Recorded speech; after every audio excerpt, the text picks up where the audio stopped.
Well, there's finally been some wetter weather around for many of you across the UK. First though, let's take a quick look at North America, where there's been quite a lot of flooding in the upper parts of the Mississippi and Missouri rivers. So you can see down through states such as Minnesota, Wisconsin, Iowa, Illinois, places like that. There's been quite a lot of flooding, and that comes on top of previous flooding in Nebraska during March. So definitely not looking great over there.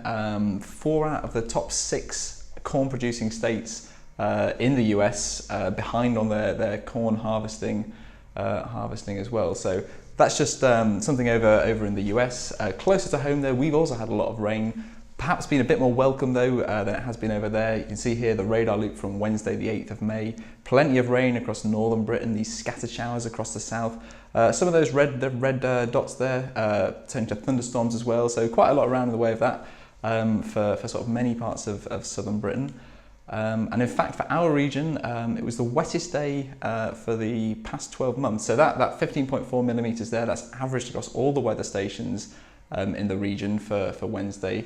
And although it didn't seem like a huge amount of rain, it was actually the wettest day of the year. So that just does highlight how dry it has been this year for the region. And you can see here this tweet from Dunleavy Vineyards in the southwest, that hail from some of those thunderstorms. So there is some extreme weather around as well. And that can be sort of quite exciting for many. But something else in the news that's going to be of interest to many is that the Environment Agency has downgraded the irrigation prospects for 2019 for East Anglia, Lincolnshire and Northamptonshire. So this is on the drier than average weather we've been having over winter, which came on the back of that drier than average summer last year. So not a huge amount of rainfall around, and there's likely to be restrictions on irrigation over the coming months. So definitely something to watch for many of you. And many other regions across the south of Britain classified as moderate as well.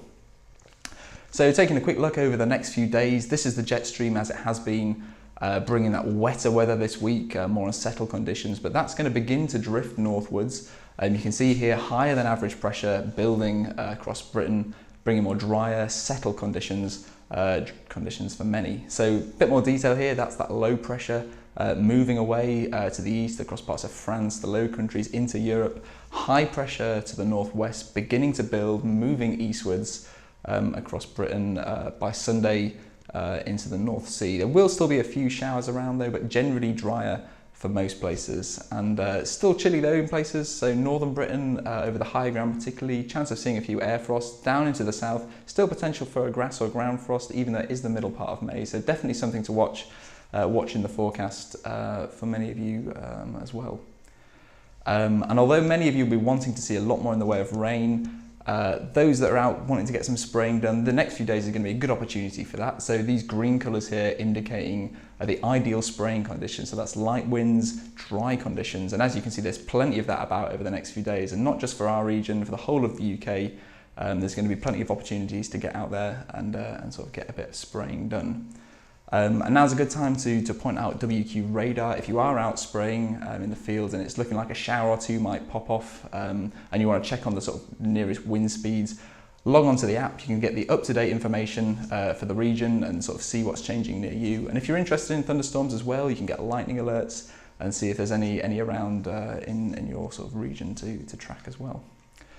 So now looking at a bit more detail over the next 10 days, this graph here showing the potential net water gain for Bedford will be similar for many parts of the region as well for many of you, but just picking this as an example. So you can see here these lines, each of these lines, this is what's called an ensemble. Each of them, the model is run at slightly different starting conditions, and as it goes out through the period, those lines becoming further apart as the possible outcomes spread. So you can see over the weekend, with those showers and rain around, still on the wetter side, up in the greens. There's going to be a lot of moisture about in the soil, but by Wednesday, Thursday next week, most of those lines now below that zero line. Soil's beginning to dry out with that higher pressure building, so definitely looking to be more on the drier side. And by the end of the period, potentially 20 or 30 sort of millimetres behind where we should be in terms of soil moisture as well. So this is the pressure anomaly map, higher than average pressure building during that first week of the forecast period down through to the 15th of May, that period. So drier conditions around, with that high pressure building. But into week 2, 22nd of May week ending, that high pressure beginning to weaken, move a bit away to the north. We get low pressure across parts of France, Iberia, and that will bring cloudier conditions to part of southern Britain, a bit more around in the way of rain. Still not hugely wet though. Generally we're looking to be drier than average. And it's not really until week 3 when we see a bit more in the way of wetter conditions. So lower than average pressure out to the southwest of Britain, this implying that areas of low pressure moving through from the west, bringing sort of rain and cloud to the UK. So this is actually the only week in the forecast period at the minute that's got wetter than average conditions for not just our region, but for southern Britain as a whole. So this will be a sort of welcome for many of you, but it's not looking to last too long. Into week 4, the first week of June, that low pressure beginning to move away, you get higher pressure building to the north of the British Isles, so back to something a bit more drier, and it's really only that 3rd week where we're looking at something a bit more on the wetter side. So to summarise, drying out in the short term, that high pressure over the next few days, bringing drier, more settled conditions. Temperatures looking to be pretty much around average right the way through the forecast period. There is that unsettled period at the end of May where we may see a bit more around in the way of rain. But going into the first part of June, it's looking to turn drier again, and a bit more around in the way of settled weather. So thank you for watching this video. If you'd like to ask any questions, please email them to info@weatherquest.co.uk or tweet us with the hashtag WQ Farming Forecast.